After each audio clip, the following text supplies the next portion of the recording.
কি খাচ্ছিস? হ্যাঁ, নানপুরি খাবে। সকাল সকাল ফোন করে বলছে বাবা নানপুরি নিয়ে আসবা।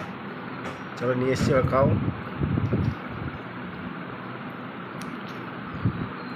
কেমন টেস্টি? হুম,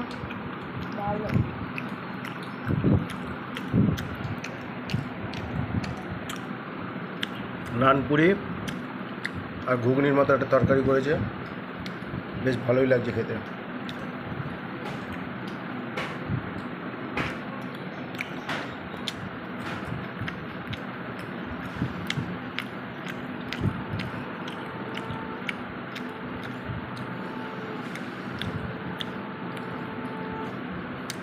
নিপা, খেলে তাড়াতাড়ি আসো, না শেষ হয়ে যাবে।